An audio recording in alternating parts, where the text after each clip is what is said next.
Good morning to all of you. So today our numerical is two identical charges Q. Each are kept at a distance r from each other. So दो identical charge Q हैं जिनको r distance apart रखा गया। सबसे पहले हम क्या करते हैं कि दो आइडेंटिकल चार्ज बना लेते हैं Q जिनको r डिस्टेंस अपार्ट रखा गया है। ओके, सो ये दो आइडेंटिकल चार्ज हो गए और इनके बीच का जो सेपरेशन डिस्टेंस है वो कितना हो गया, r हो गया। A third charge Q is placed on the line joining the above two charges. अब इसके बीच में यहाँ पर कहीं जो है हमने कोई Q चार्ज रखा है। Okay, placed on the line joining the above two charges such that all the three charges are in equilibrium. तो सबसे पहले हमें कंडीशन दिया गया है क्या कि ये तीनों charge Q, small q and capital Q, ये तीनों चार्ज किस में है, इक्विलिब्रियम पोजीशन में है। What is the magnitude, sign and position of the charge. Okay, तो चलिए इसको सॉल्व करते हैं। एज्यूम करते हैं कि इस ए पॉइंट से, ये ए पॉइंट हो गया, ये बी और ये सी। ओके, ए से बी तक का जो डिस्टेंस है उसको हम एज्यूम कर लेते हैं क्या होगा, एक्स होगा। तो इस कंडीशन में बी से सी तक का जो डिस्टेंस है वो हमारा आर माइनस एक्स हो जाएगा। और ए के कारण सी पे जो फोर्स लग रहा है या ए का जो फोर्स है वो हम F1 एज्यूम कर लेते हैं और सी से जो फोर्स लग रहा है उसको F2 एज्यूम कर लेते हैं। So for equilibrium condition, equilibrium condition के लिए F1 इक्वल होता है किसके, F2 के। क्लियर है। तो जब अगर F1 इक्वल है F2 के, क्योंकि हमें बोला गया है कि ये तीनों चार्जेस इक्विलिब्रियम कंडीशन में हैं, तो इस कंडीशन में हम बोल सकते हैं कि F1 जो होगा वो इक्वल हो जाएगा किसके, k q divided by x square, and F2 equal होगा k q divided by r minus x square. Okay, so equilibrium condition में F1 इक्वल है F2 के, तो हम बोल सकते हैं कि k q divided by x square equal होगा k q by r minus x के होल स्क्वायर के। क्लियर। तो यहाँ से ये वाली वैल्यू कैंसिल हो जाएगी। आप डायरेक्टली बोल सकते हैं कि एक्स स्क्वायर इक्वल होगा आर माइनस एक्स के होल स्क्वायर के, या एक्स स्क्वायर, एक्स को हम डायरेक्टली बोल सकते हैं कि प्लस माइनस एक्स जो है वो इक्वल हो जाएगा किसके, आर माइनस एक्स के। ठीक है, तो यहाँ पर हमने स्क्वायर रूट लिया है। अब इस कंडीशन में एक्स की हमारे पास दो वैल्यू मिल रही हैं। एक्स अगर हम प्लस लेते हैं तो ये वाली टर्म प्लस हो जाएगी। आर अगर इफ़ एक्स इज़ पॉजिटिव तो क्या होगा, x is equal to r minus x. Okay, या यहाँ से मिलेगा 2x is equal to r और x is equal to r by 2। Clear.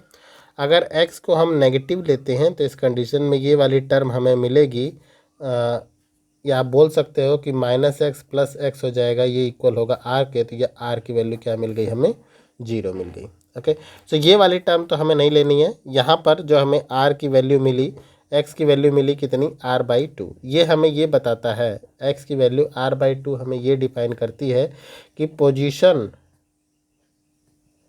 Of charge q क्या होगी, at the mid point of the distance r. Okay, so position of charge q is the mid point of the line joining the A points A and C. Midpoint of the line joining the points A and C. Okay, so यहाँ से हमें position का पता चल गया। अब next हमें ये बताना है कि इस पर साइन कैसा होगा। ओके, सो क्योंकि बोला गया है कि ए और सी आइडेंटिकल चार्जेस हैं, अगर दोनों पे प्लस क्यू का चार्जेस है, इसका मतलब क्या है कि इक्विलिब्रियम कंडीशन के लिए ए और सी एक दूसरे को रिपेल कर रहे हैं। ओके, क्योंकि इससे आइडेंटिकल चार्ज है, तो हमें यहाँ पर Q पर कोई एक ऐसा चार्ज रखना होगा जिस पे एक अट्रैक्टिव फोर्स लगे। ओके, सो इसकी वजह से क्या होगा कि अट्रैक्टिव फोर्स लगने की वजह से यहाँ पर ये दोनों जो आप बोल सकते हो कि रिपल्सन फोर्स और अट्रैक्शन फोर्स क्या करेंगे, एक दूसरे को बैलेंस करेंगे, जिसकी वजह से जो चार्ज है plus Q cap small Q and plus Q ये इक्विलिब्रियम कंडीशन में रह सकते हैं।